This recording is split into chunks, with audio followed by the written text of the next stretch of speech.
Topic आज का शब्द। शब्द क्या होता है? दो या दो से अधिक वर्णों के साथ समूह हो। दो या दो से अधिक वर्ण जुड़ेंगे तो वर्णों के मिल से क्या बनता है? शब्द बनता है। उसके बाद आता है वही पद। पद क्या होता है? जब आप कोई एक वाक्य बनाते हैं उसके अंदर अलग अलग शब्द होते हैं। वो शब्द जब वाक्य में प्रयोग होते हैं तब क्या कहलाते हैं? पद कहलाते हैं। और उन सभी पदों का परिचय देना क्या कहलाता है? पद परिचय कहलाता है। तो पद क्या होता है? जब शब्द का प्रयोग वाक्य के व्याकरण के नियमों के अनुसार होता है। तो पहले क्या आएगा? सब्जेक्ट आएगा, फिर क्या आएगा? ऑब्जेक्ट आएगा, क्रिया आएगी, कर्ता कौन सा आएगा, तो क्या कहलाएगा? आपका पद कहलाएगा। उसके बाद बात करते हैं शब्दों का वर्गीकरण। शब्दों के वर्गीकरण में हम पहला पार्ट कर रहे हैं इसका कि उत्पत्ति या स्रोत के आधार पर। उत्पत्ति या स्रोत के आधार पर भेद होते हैं 5। पहला आपका है तत्सम शब्द, दूसरा तद्भव, तीसरा देशज, चौथा विदेशी और पांचवा संकर। तत्सम शब्द क्या होते हैं? वे शब्द जो संस्कृत भाषा के समान ही हिंदी में बिना किसी बदलाव के मूल रूप में प्रयोग किए जाते हैं। कहने का मतलब है तत्सम शब्द होते हैं किसके होते हैं? संस्कृत भाषा के। संस्कृत भाषा के वे शब्द जो हिंदी में जो के जो प्रयोग किए जाते हैं, जैसे अग्नि, गुरु, पत्र और संघर्ष। उसके बाद आता है तद्भव। तद्भव का मतलब होता है बदलाव आरोप।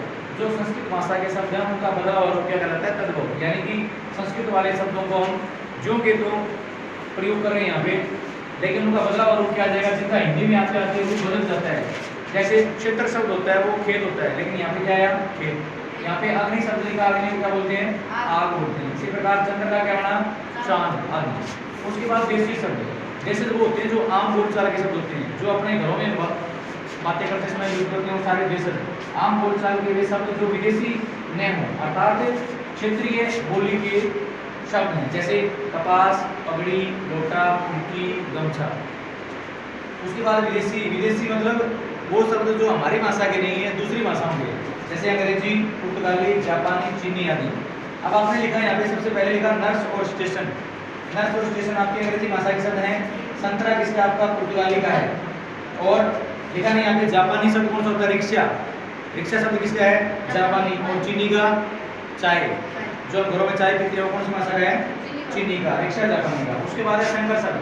संकर मतलब वे शब्द जो भिन्न भिन्न भाषाओं के मेल से बने, यानी कोई दो भाषाओं के मेल से बने उसको क्या बोलते हैं? संकर शब्द। जैसे रेलगाड़ी, रेल अंग्रेजी का है, गाड़ी हिंदी का है। इसी प्रकार आपको बोलते हैं ऑपरेशन कक्ष। ऑपरेशन अंग्रेजी का है और कक्ष है आपका संस्कृत का। उसके बाद बात करते हैं दूसरा वे प्रयोग क्या लाते हैं? प्रयोग वो चीज को हम दो प्रकार से करते हैं, एक विकारी, दूसरा अविकारी। विकारी वे शब्द होते हैं जिनका रूप, लिंग, वचन, कारक के कारण परिवर्तन होता है। जिनका परिवर्तन होता है उनकी संख्या होती है 4 वे। और कौन सी? संज्ञा, सर्वनाम, विशेषण और क्रिया। उसके बाद आता है आपका अविकारी। ये शब्द जो वाक्य में प्रयोग करने पर लिंग, वचन, कारक और काल के अनुसार रूप बदल जाता है। इसमें बदल जाता है, इसमें नहीं बदलता। तो इनकी संख्या भी 4 होती है। क्रिया विशेषण, संबंध बोधक, समुच्चय बोधक और विस्मयादि बोधक। समझाया सभी को?